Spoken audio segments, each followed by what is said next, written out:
Bienvenido a Entre Línea con William Herrera. En esta oportunidad vamos a conversar con el licenciado Matt Torres Garay. Es un experto en medios de comunicación y en comunicación en general. Lo que quiero que conversemos, Matt, es hasta dónde la narrativa política puede mantener y sostener una determinada ideología política. Me explico. El MAS, por ejemplo, ha logrado imponer una narrativa, un discurso, una retórica en el sentido de que todo lo antiliberal es negativo, es malo. Incluso ahora los propios liberales no quieren hablar de liberalismo precisamente por toda esta narrativa. ¿Hasta dónde se puede convencer a través de los medios de comunicación social? Bueno, en esta situación del MAS hay que hacer algunas puntualizaciones, ¿no? El MAS no es un partido político estructurado. Como podemos decir, en estos días admiramos esa estructura política de cada partido español, digamos. No tiene esa estructura de partidarios, no una jerarquía ni que respetar. Hay una agrupación de movimientos sociales y todo aquello. Esos movimientos sociales son agrupaciones ha hecho el gran negocio político, ¿no?, de llevarlo a su feudo. Estas representaciones de lo que serían los desposeídos, los humillados, ¿no?, que serían los indígenas, los campesinos, ¿no? Y a ellos con dádivas los ha llevado, ¿no?, porque prebenda. La prebenda lo ha llevado, digamos, ¿no? Le han dado el nombre así bien sugerente de movimientos sociales, y lo han llevado como dependientes para que ellos sean los que presionen a sus bases para votar por el MAS. Pero esa gente no tiene pues una formación ideológica.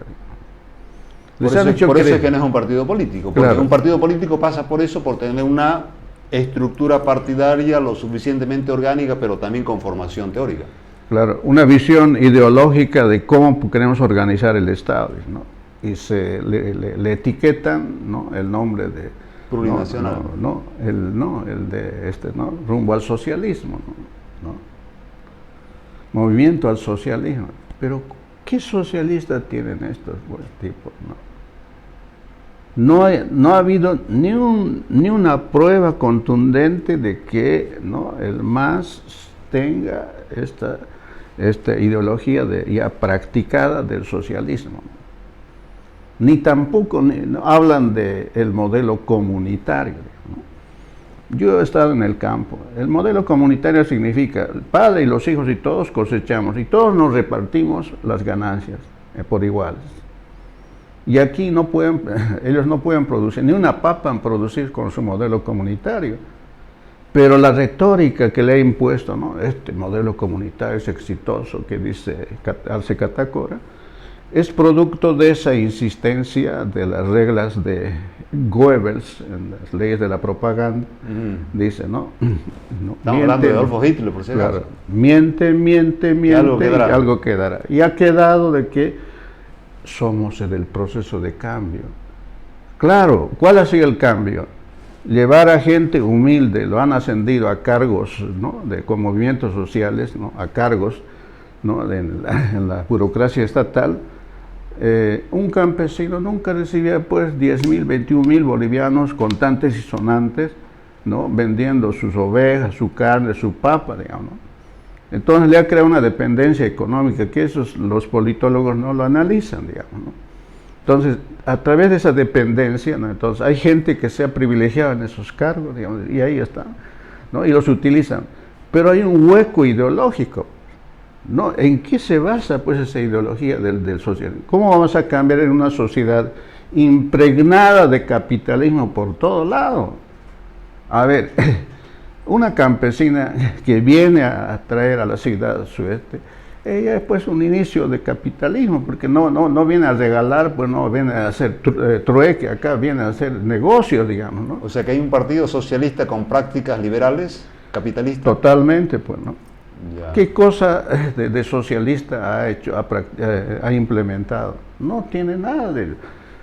Un detalle interesante, ¿no? EMAPA en Santa Cruz quiso mostrarse como una especie un ente promotor de la producción agrícola. Producción agrícola, concretamente el caso del maíz. No faltó un periodista de investigación, descubrieron que camiones de MAPA en la frontera con Yacuiba, con Argentina, traían maíz transgénico y lo metían algo prohibido y algo que no acepta el MAS, el transgénico. Y entonces lo metieron y eso, tenemos suficiente para abastecer, que no hay escasez de maíz para los agricultores, para la industria de la avicultura, digamos, ¿no? Y ahí son muy hábiles para comunicar esas superficialidades ideológicas, digamos, que nosotros somos apoyando la producción, ¿no? Nacional, ¿no? Sustitución de las importaciones. Y entonces ellos se ponen, dicen, no, vamos a producir, no sé cuántas toneladas de maíz acá en tierras del oriente boliviano, cerca de San Julián. Eran las tierras decomisadas Stretcher, ¿cómo se llama? Stretcher, sí. Stretcher. Y entonces, hasta ahora no hay rastro de un maíz siquiera se ha producido. Una sola mazorca de maíz. Y resulta que el que se adjudica, resulta que se mostró el tipo en un tractor, supuestamente sembrando, ¿no? Pero no tenían la cultura de la producción industrial. Entonces contrataron una empresa agrícola, no ni siquiera era agrícola, era una constructora de Cochabamba, y que hizo su cargo, no sé, creo que 7 millones de bolivianos pagaron, y hasta ahora no hay rastro de ni un maíz siquiera que hayan producido. Ni una sola planta de maíz. Ese es un ejemplo del hueco ideológico, y del hueco ideológico, pero en su parte práctica. Ellos dicen, somos socialistas, todos deberían con sus movimientos sociales de los interculturales de San Julián, deberían hacer una producción de todo el pueblo y exportar, por decirle, soya, pero cada uno es un capitalista que explota la tierra y se lleva las ganancias, no comparten nada, no hay nada de comunitario. Con esto estamos demostrando que el MAS ha sabido manejar muy bien ese posicionamiento de la comunicación con la propaganda. Tanto insistir que son procesos de cambio, que son movimientos al socialismo, que ellos han nacionalizado, que ellos son los que van a salvar la patria, ¿no? Que ahora nos están metiendo la idea de que vamos a industrializar, ¿no? Yo me pregunto, yo no soy economista, pero dicen, ¿no? Gracias a la propaganda del gobierno, gracias al presidente Arce de Catacora, participaremos en el 100% de la cadena productiva de litio, ¿no? Entonces uno dice, mire, está haciendo, ¿no? Con el litio, pero ¿qué negocio hay, pues, donde tú hagas, ¿no? Haces un pacto con un otro empresario y le digas, yo voy a participar del 100%, le estás quitando el 100%, ¿qué va a ganar el empresario? Claro. Y esa mentira circula, la aceptan todos, ningún periodista, nadie lo dice nada. ¿Cómo contrarrestamos todo esto? Yo creo que hace falta mucho, yo siempre soy partidario, no porque sea comunicador, aquí debemos partir de... Porque convengamos una cosa más, no sé si concuerdas conmigo, de que hay una narrativa impuesta al extremo ese, que los propios liberales no quieren decir que son liberales, ahorita es como un delito ser liberal. Cuando estás diciendo, y en eso estoy completamente de acuerdo, que hay práctica totalmente capitalista y que eso es socialismo, no sé, aunque están muy de cerca con Maduro, van a Cuba, van a Nicaragua y están con todo esto del socialismo del siglo XXI. Yo creo que esta narrativa la imponen para subsistir en el poder, gozar de sus privilegios. Y ¿qué debe hacer la población? Aquí nos falta lo que nosotros denominamos los líderes de barrios, los líderes de departamentos, los líderes políticos. Hay una sequía de liderazgos. Liderazgos y de comunicación crítica respecto... Debate. ¿no? Y es debate, y los mismos medios han... un poco retraído y ante la presión. Se están cerrando los medios, Página 7, los tiempos de Cochabamba están en una situación crítica. Claro. Entonces, la sociedad necesita, ¿no? Estos liderazgos que surjan, y también los líderes de opinión que están en los medios de comunicación, que les abran los ojos a la gente, ¿no? Entonces, nos hace una cultura de esa lucha por la sobrevivencia. No nos aprovechamos las redes sociales en su plenitud para ese desenmascaramiento, ¿no? En una reunión, no te voy a decir con qué cívico, el comité cívico, me decía, ¿qué podemos hacer? Yo te doy una idea nada más, le digo, ¿no? Debería haber en el comité cívico una persona que todos los días contrarreste lo que dice la narrativa oficial. Si Arce Catacora ha dicho que tenemos 3.000 toneladas de reserva de litio, ¿no? Entonces, ¿cuánto de verdad y cuánto de mentira tiene? Y que salga un vocero del comité cívico, esto nos están mintiendo y lo decimos en honor a la verdad con estos datos, ¿no? Y todos los días desmentir, ese trabajo debería hacerse. Bueno, aquí también juega mucho lo que un periodista, colega, control remoto, no me recuerdo el nombre, Peñaranda. Raúl Peñaranda escribió que el 80% de los medios, el control de los medios lo tiene el gobierno, y el otro 20% es el cártel de la mentira.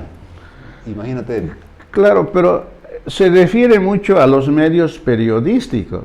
Ya, pero no a los líderes de opinión, que eso es otra cosa. Es otra cosa, y tampoco se refiere a las redes sociales, donde nosotros, los ciudadanos, tenemos una gran libertad de expresión, obviamente con las reglas que tenemos que acatar de los grandes ¿no? emporios que manejan estas redes sociales, ¿no? Como Facebook ya ha puesto sus reglas contra la discriminación, imágenes violentas, todo eso, ¿no?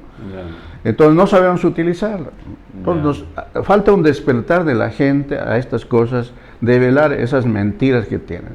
El gobierno todos los días tiene ese discurso con la voz de Arce Catacora, que él, gracias a él tenemos un negocio, ¿no? de litio, que estamos, ¿no? que $200,000 para Santa Cruz, ¿no? en el mes de febrero para Santa Cruz, y no se ven los $200,000. Después dicen así ciertas cosas, digamos.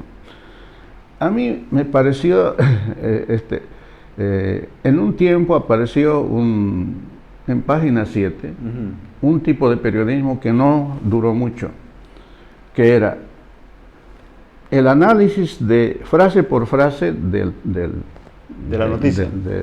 Del personaje del gobierno que decía, planteaba su narrativa, su historia, lo que decía, digamos.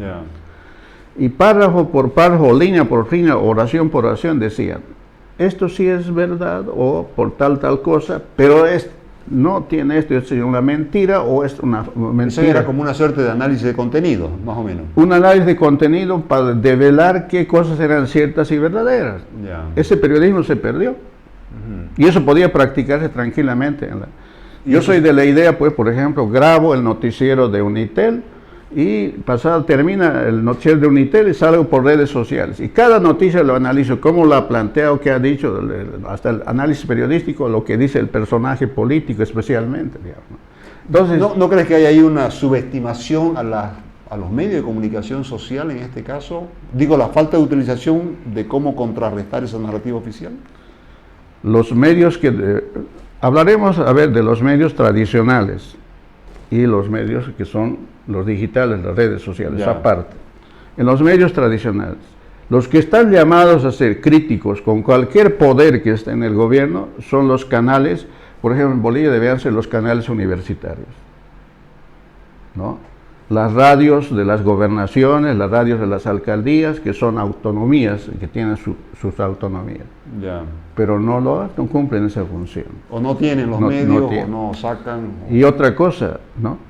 En nuestra sociedad tenemos déficit de liderazgos jóvenes en el campo de la política, de la ideología.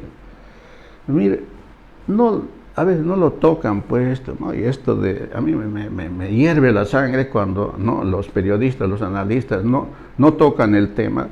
La narrativa del gobierno dice, no, es de derechista, ¿no? Max es derechista, ¿no? ¿De dónde viene esa palabra derecha e izquierda? Y tan fácilmente puede calificarnos el presidente, ¿no? Es que la derecha es reaccionaria, como si fuese algo automático, digamos, calificar a las personas por ciertos rasgos, porque cierta expresión de algunas ideas, ¿no? lo lleve a esa conclusión para calificarnos. Entonces ahí tenemos, digamos, nos falta alguien que nos explique de dónde vienen estas palabras. Una vez en un micro me he subido, ¿no? Ahí está pues de la derecha, ahí está el cívico, ¿no? Ahí está pues Max Torres, me dice. ¿Qué problemas tienes con la derecha? Le digo. ¿No?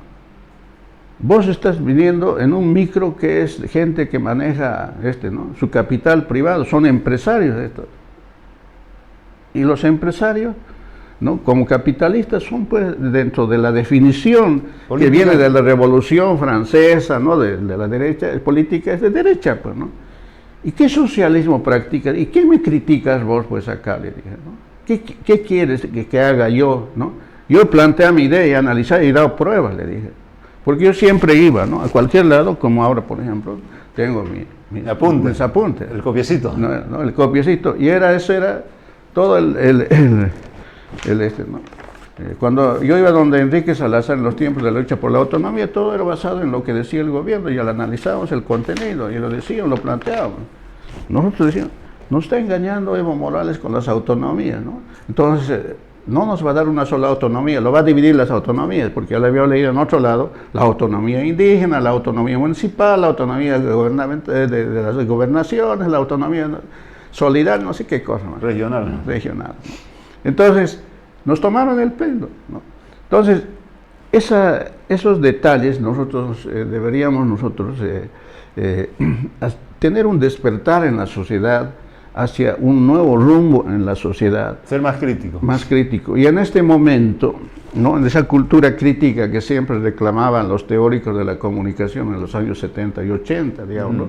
Buscando siempre un nuevo orden, ¿no? De la información y la comunicación. Y en ese sentido, los medios tradicionales tienen esos problemas, ¿no? Los que trabajan en la radio, para hacer radio libre, tienen que pagar el espacio. La radio no lo contrata porque sea un buen pensador, lo contrata porque ahora necesita plata. Si no recibe propaganda del gobierno, tienen que ingeniárselas, ¿no? Hacer intercambio por fricasé o por cuñapé, no sé, ¿no? Entonces, algo tiene que hacer. Entonces, tenemos crisis en ese sentido, ¿no? Los medios tradicionales. Analicemos el periódico. Yo veo, por ejemplo, que el periodismo en Bolivia, el impreso, ha entrado en una crisis por el advenimiento de la pauta publicitaria. De la digital, ¿no? De la digitalización. Eso por un lado, porque también está la pauta publicitaria, y por el otro. Claro, y el mercado publicitario, ¿no? Tampoco se lo sabe ganar, digamos, ¿no?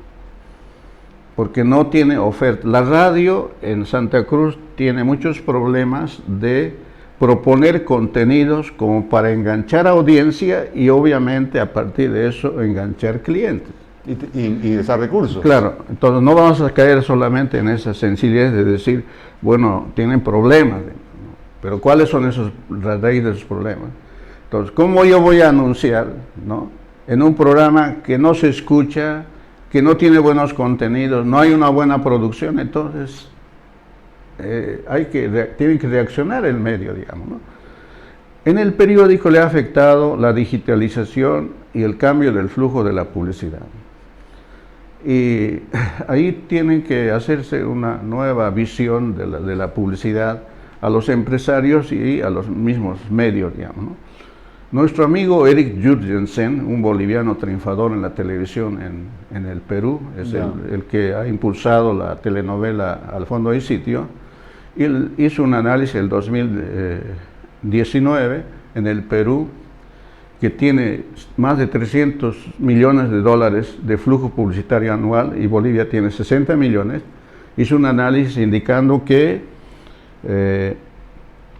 habían decidido por el auge de las redes sociales, muchas de las empresas les comunicaron a América Televisión, que era el que tenía mayor rating, le dijeron, vamos a reducirles a ustedes porque nos vamos a ir a redes sociales.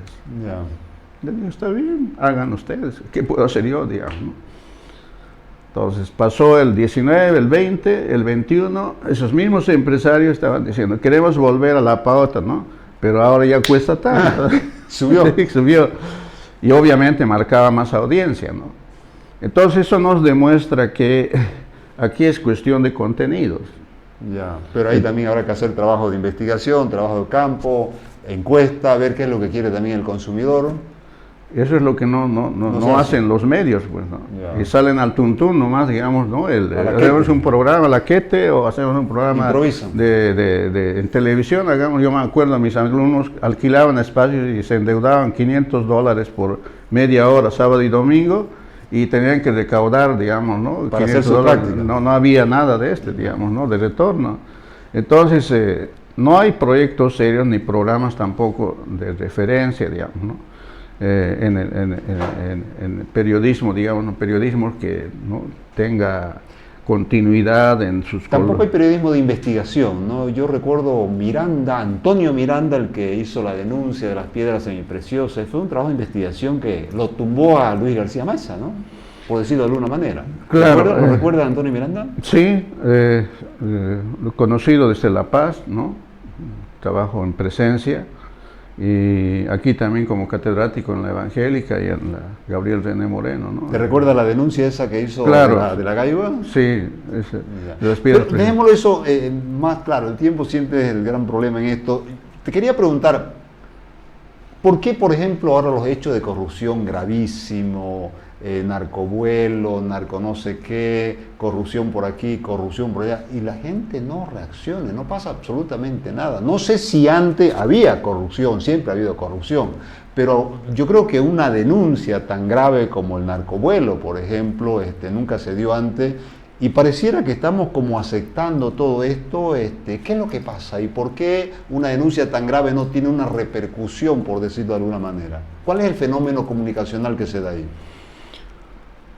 Yo tengo una anécdota, podemos decir, o una hipótesis, ¿no? Todos los periodistas me cuestionaron cuando yo dije que lo que el ministro de Gobierno del Castillo explicó sobre el suicidio, supuestamente el suicidio del funcionario Colodra del Banco Fácil, era un show mediático, visual, bien armado. Ya. ¿Se puede hacer magia en la televisión, en los medios? Lo hizo pues Castillo, porque justo la imagen donde debería mostrarse que el tipo se acercó a la ventana para lanzarse, lo hizo en dibujitos animados, y toditos se lo creyeron, los periodistas incluidos. ¿Pero me estás diciendo que no hubo suicidio? No, estoy diciendo que no. En la lógica del gobierno, que decía, hemos revisado todas las cámaras y no había cámara en el piso 15, y después se supo que hubo en la cámara 15, en el piso 15. No mostraron, no es que sea por el morbo, pero es en búsqueda de la verdad, no se mostró la imagen del salto del tipo. Lo mostró con dibujitos animados. Y yo dije, no, aquí nos hizo un show con unos dibujitos animados para hacernos creer y dar el caso. Y después ya no se hurgó más, solo hay algunas noticias de vez en cuando dicen que la familia todavía no recibió las imágenes del piso 15, después investigaron que los ingenieros que instalaron las cámaras dijeron que sí, nunca faltó cámara en el piso 15, ¿no? Pero esa verdad, esa narrativa oficial contada, todita se la creyeron. Y fue un show, ¿no?, en cadena, ¿no? Miren, esa noche todos los noticieros se encadenaron y reprodujeron todo lo que dijo el ministro. Lo mismo del narcoavión, ¿no? Entonces, mucha gente le cree al gobierno su mentira y se queda convencido, porque le faltan esos críticos ¿no? Valverde nomás ha estado reaccionando, todo eso.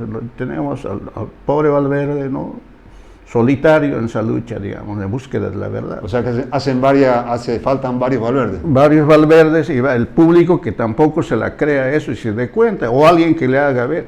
Lo mismo con el narcoavión, digamos. Nos hizo creer que, ¿no?, nos mostraron una imagen de, supuestamente, ¿no?, el container donde estaba la droga, se ve, ¿no?, los personajes. Nos mostraron esa, pero no nos mostraron la imagen anterior y ¿Cómo llegó ese container, todo eso? ¿Y qué pasó con el container después de esa imagen? No. Pero el ministro dejó esa realidad y obviamente pues no sé si el mismo Castillo se dio cuenta que es una técnica de Goebbels, implantar una idea, ¿no? Y machacar con eso, con mucha propaganda. Ya. Y quedó eso. ¿Por qué no reacciona la gente? Me sigue dando vuelta esta idea, como que hemos asumido, hay una cultura de la corrupción. Lo que pasa es que nos está faltando ¿no? Hay mecanismos de amedrentamiento, digamos, ¿no? Del poder, digamos, ¿no? Entonces, la sociedad también no está preocupada en este momento de otras cosas y podría utilizar las redes sociales para contrarrestar esa narrativa, digamos, ¿no? Y muchos me dirán, ¿por qué no lo haces más? Yo ya casi me decapitan la cabeza por criticar a Evo Morales en la autonomía. Me pusieron un policía cerca a mi casa, un día me dijeron que me van a detener y me van a llevar a La Paz, ¿no? Y he pasado varias cosas, digamos, ¿no? Y entonces uno ya tiene que cuidarse también, ¿no? O sea que la libertad de expresión está amenazada. ¿Y el trabajo, por lo tanto, de los periodistas también, de alguna manera?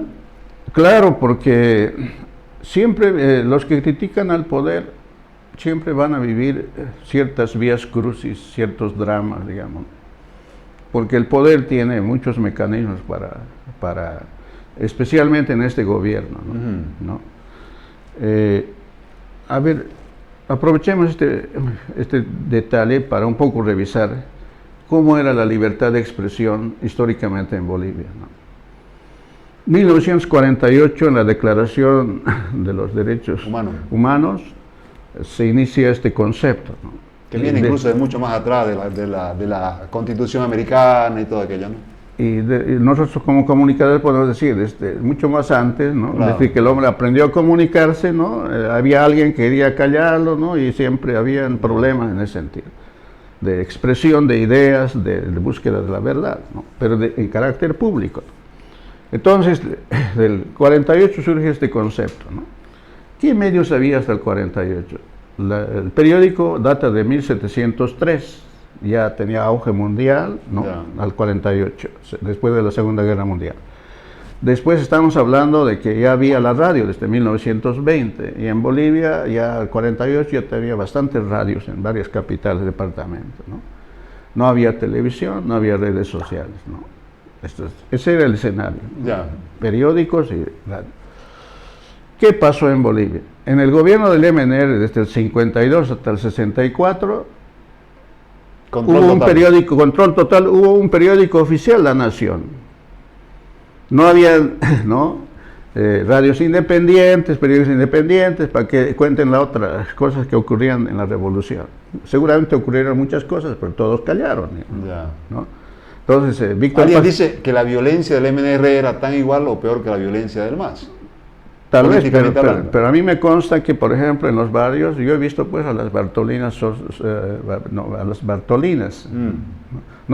Barzolas, perdón. Bartolinas son las actuales. Sí, las Barzolas, que eran mujeres que estaban pendientes de los chismes de quién hablaba mal contra el gobierno, y especialmente contra los falangistas, digamos, ¿no?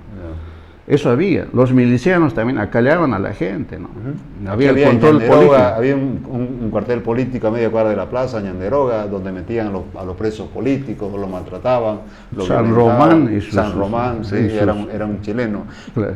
Max, el tiempo se nos fue, lamentablemente se nos fue y han quedado muchos temas pendientes, pero podríamos decir que hay un periodismo muy superficial, que nos falta crítica, que nos falta debate, que nos faltan técnicas comunicacionales de cómo contrarrestar toda esta narrativa o toda esta retórica que finalmente termina imponiéndose. Se ha impuesto la mentira sobre la verdad, no ha impuesto el cuento del golpe frente al fraude y todas esas cosas.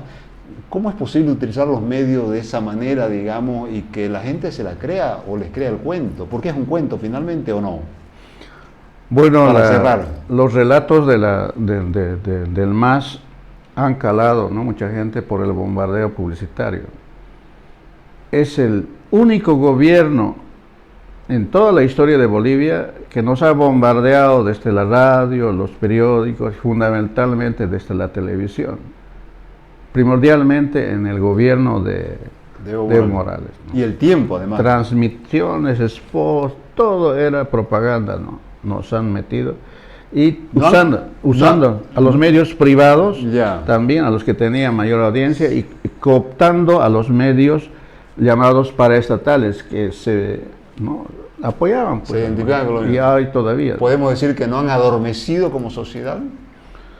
Yo creo que nos hemos dejado mucho convencer con la narrativa que nos llegaba de todo lado, de que estábamos en un proceso de cambio, que había nacionalización, que todo está bien, pero ahora sabemos que la nacionalización no ha habido tal cosa y estamos por comprar gas ahora a la Argentina. Después de haber vendido tanto. La vaca muerta. Nadie está muerto. Bueno, quedan muchísimos temas, Max, para hablar.